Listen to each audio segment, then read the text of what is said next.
أعوذ بالله من الشيطان الرجيم. بسم الله الرحمن الرحيم. من ذا الذي يقرض الله قرضا حسنا فيضاعفه له أضعافا كثيرة والله يقبض ويبسط وإليه ترجعون. صدق اللہ العظیم. جزاک اللہ جی. اللہ تعالیٰ کا فرمان ہے من ذا الذی یقرض اللہ قرضا حسنا، کہ کون ہے جو اللہ کو اچھا قرض دے، فَيُضَاعِفَهُ لَهُ أَضْعَافًا كَثِيرًا، تو اللہ تعالیٰ اس کے مفاد میں اس کو اور اس میں اضافہ کر دے، بادرجہاں اضافہ کر دے اس کے مال میں. واللہ یقبض، اور اللہ ہی تنگی پیدا کرتا ہے، ویبسط، اور وہی وسعت دیتا ہے، وإلیہ ترجعون، اور تمہیں سب کو اسی کی طرف لوٹ کر جانا ہے. پچھلی آیات کے اندر اللہ تعالیٰ نے یہ بات بیان فرمائی تھی کہ کچھ بنی اسرائیل کے لوگ تھے، وہ اپنے گھروں سے موت کے ڈر سے نکلے کہ کہیں انہیں موت نہ آ جائے. تو اللہ تعالیٰ نے یہ بات بیان فرمائی کہ موت اور زندگی، حیات، یہ اللہ تعالیٰ کے ہاتھ میں ہے. اگر وہ چاہے تو جنگ کے حالات کے بغیر بھی موت دے دے، اور اگر وہ چاہے تو شدید جنگ کے حالات میں بھی موت سے بچا لے. وہ اس پر قدرت رکھتا ہے. تو اسی طرح اللہ نے فرمایا الم تر الی الذین، کیا آپ نے نہیں دیکھا ان لوگوں کو، خرجوا من دیارہم، جو اپنے گھروں سے نکلے، وہم الوف، وہ ہزاروں کی تعداد میں تھے، حذر الموت، موت کے ڈر کی وجہ سے. اب جہاں وہ آئے تھے کہ جس جگہ کو انہوں نے جائے پناہ سمجھا کہ یہاں ہمیں موت نہیں آئے گی، پہاڑ کی وادی میں آ گئے، وہاں کوئی جنگ نہیں تھی، وہاں کوئی بیماری نہیں تھی، لیکن فرشتہ بھیجا اللہ تعالیٰ نے، وہ سب کے سب فرشتے نے آواز لگائی، سب کے سب مر گئے. تو اللہ نے یہی بات بیان فرمائی، ہمیں سمجھائی کہ موت اور زندگی اللہ کے ہاتھ میں ہے. ہر انسان کا وقت طے ہے. انسان کے بھاگنے سے کوئی موت سے انسان بچ نہیں سکتا.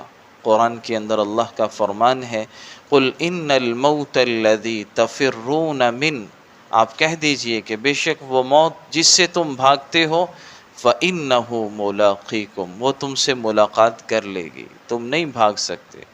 اسی طرح قرآن میں ایک جگہ فرمایا وَلَوْ كُنْتُمْ فِي بُرُوجٍ مُشَيَّدَةٍ، کہ تم جو ہے بڑی بڑی چٹانوں میں، پہاڑوں میں جا کے چھپ جاؤ، موت تمہیں تمہارے وقت پر آئے گی. اس لیے حضرت علی کا فرمان الموت لیس منہ الفوت، موت ایسی چیز ہے کہ کوئی انسان اس سے بچ نہیں سکتا. ان اقمتم لہ ادرککم، اگر جو ہے طاقت کے ذریعے اس کا مقابلہ کرنا چاہو گے تو شکست تمہارا ہی مقدر. ان فررتم منہ اخذکم، بھاگنا چاہو گے نہیں بھاگ سکتے، یہ موت تمہیں پکڑ لے گی.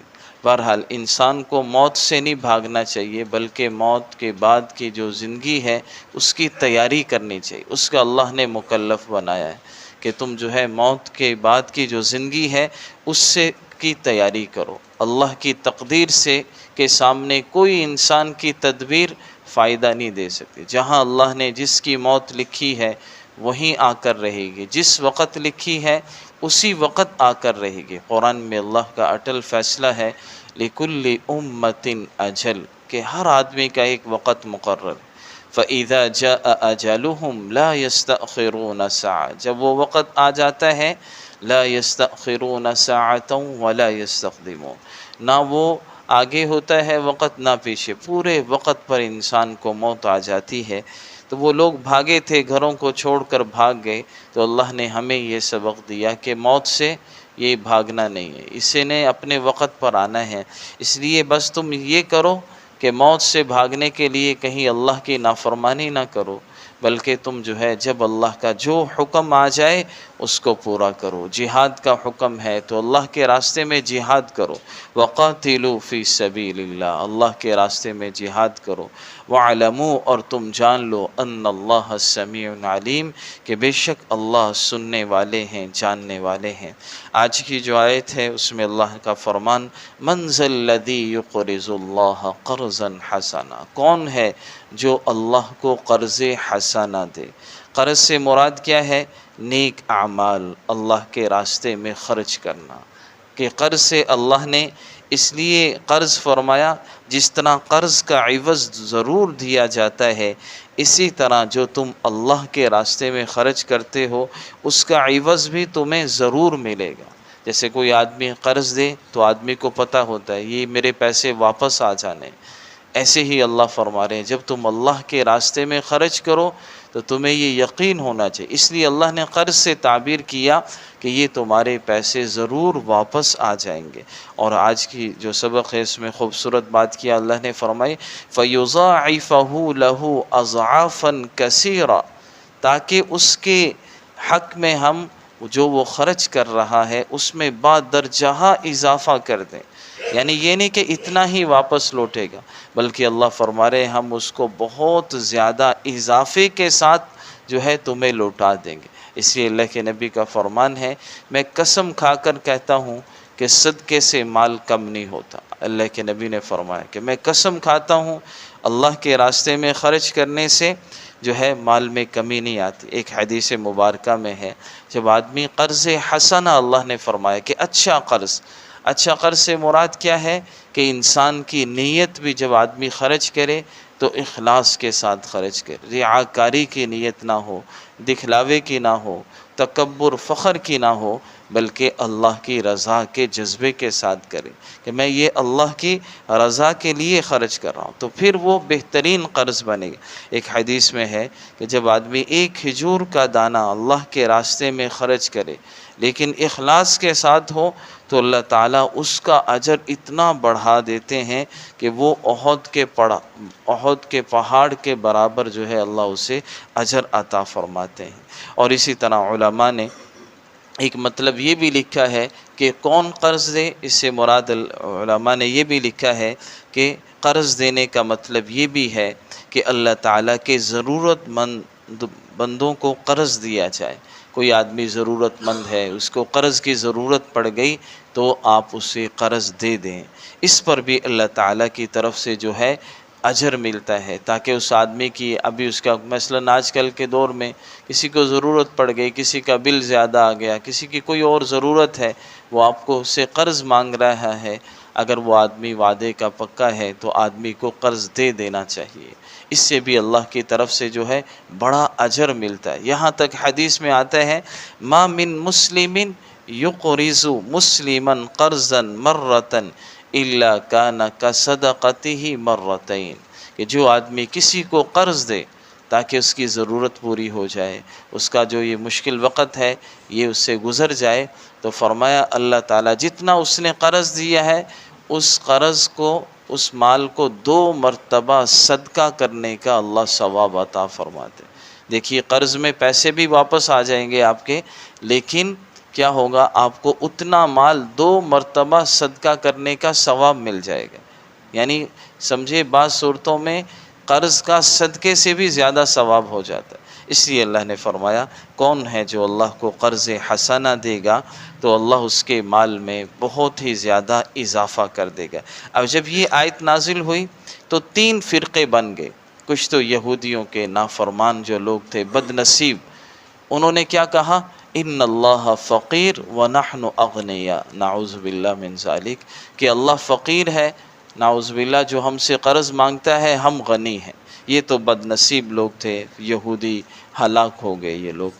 اور دوسرا فرقہ جنہوں نے اس آیت کو سن کر اس آیت کے خلاف کیا، اس پر عمل نہیں کیا، یعنی اور بخل ہی اختیار کیا اور اللہ کی جو ہے اس حکم کو پورا نہیں کیا، ان کے مال بھی ضائع ہو گئے، دھرے کے دھرے رہ گئے۔ تیسرا فرقہ ان مخلص مسلمانوں کا تھا جنہوں نے جب یہ آیت نازل ہوئی فوراً اس آیت پر عمل کیا، اپنا پسندیدہ مال اللہ کے راستے میں خرچ کیا۔ جب یہ آیت نازل ہوئی، ایک صحابی ہیں حضرت ابو دحدہ رضی اللہ تعالی عنہ، وہ حضور کے پاس آئے، جب یہ آیت سنی کہا یا رسول اللہ کہ حضور اللہ تعالی ہم سے جو ہے قرض مانگتے ہیں، حالانکہ اللہ تعالی قرض سے مستغنی ہے، تو آپ اپنا ہاتھ بڑھائیے۔ اللہ کے نبی نے فرمایا اللہ اس لیے قرض مانگتے ہیں تاکہ تمہیں جنت میں داخل فرمائیں۔ کہا یا رسول اللہ اپنا ہاتھ بڑھائیے، میرے پاس صرف 2 باغ ہیں اور میری ملکیت میں کچھ چیز نہیں ہے، وہ دونوں میں اللہ کے راستے میں صدقہ کرتا ہوں۔ حضور صلی اللہ علیہ وسلم نے فرمایا 2 باغ نہ کرو بلکہ 1 باغ کرو۔ فرمایا یا رسول اللہ ان میں سے ایک جو سب سے بہترین ہے، بہت خوبصورت باغ ہے، 600 درخت ہیں اس باغ کے اندر، چلو میں وہ اللہ کے راستے میں خرچ کرتا ہوں۔ حضور نے اسے قبول فرمایا اور جو ہے فوراً وہیں سے اپنے باغ کے اندر گئے۔ ان کے باغ کے اندر گھر بھی تھا، ان کے بیوی بچے وہیں تھے، اس باغ کے اندر داخل نہیں ہوئے۔ فرمایا دور سے ہی کنارے پہ کھڑے ہو کر آواز دی یا ام دحدہ، اپنی اہلیہ کو آواز دی کہ اخرجی، یہاں سے نکل آؤ، یہ باغ کا میں سودا کر آیا ہوں اور اس کو میں نے اللہ کے راستے میں دے دیا۔ اللہ کی شان، وہ عورتوں کا بھی ذہن بنا ہوا تھا، وہ بھی ایمان والی تھی، وہ انہوں نے یہ نہیں کہا ہم کہاں جائیں، یہ تو نے کیا کیا، کہا ربح البیع یا ابا دحدہ، کہ ابو دحدہ اللہ کے راستے میں دے دیا، جنت کے بدلے میں جو ہے تم نے یہ باغ دے دیا۔ تو فرمایا ابو دحدہ تم نے بڑے نفع کا سودا کیا، خوشی خوشی سے سارا اپنا سامان سمیٹ کر واپس آ گئے۔ جب اللہ کے نبی نے یہ دیکھا تو آپ نے عجیب بات فرمائی، فرمایا کم من عزق ردا ودار فیا لابی الدحدہ، اے ابی دحدہ میں دیکھ رہا ہوں جس جذبے سے تم نے اللہ کے راستے میں یہ 600 درختوں کا، کھجوروں کا باغ اللہ کے راستے میں دے دیا، میں دیکھ رہا ہوں کہ اللہ نے تمہارے لیے بے شمار کھجوروں کے درخت، اور ہر درخت کے جتنے درخت ہیں اتنے ہی محلات ابو دحدہ کے لیے اللہ نے جنت میں تیار کر دیے۔ یہ آپ نے ان کو خوشخبری سنائی۔ تو ایمان والے یہی ہیں کہ جب اللہ کا حکم آتا ہے فوراً اس کو پورا کرتے ہیں۔ اور آگے اللہ نے یہ بات بھی بیان فرما دی کہ اللہ کے راستے میں جب خرچ کرو تو یہ نہ سوچو تنگی آئے گی، واللہ یقبض ویبسط، دیکھیے تنگی اور وسعت پیدا کرنا یہ اللہ ہی کے ہاتھ میں ہے، تو وہ تمہارے اوپر جب تم اس کے راستے میں خرچ کرو گے تو وہ تنگی نہیں آنے دے گا بلکہ تمہارے لیے مزید اضافہ کرے گا۔ وَإِلَيْهِ تُرْجَعُونَ، اور تم سب کو اسی کی طرف لوٹ کر جانا ہے۔ اللہ تعالی ہم سب کو عمل کی توفیق عطا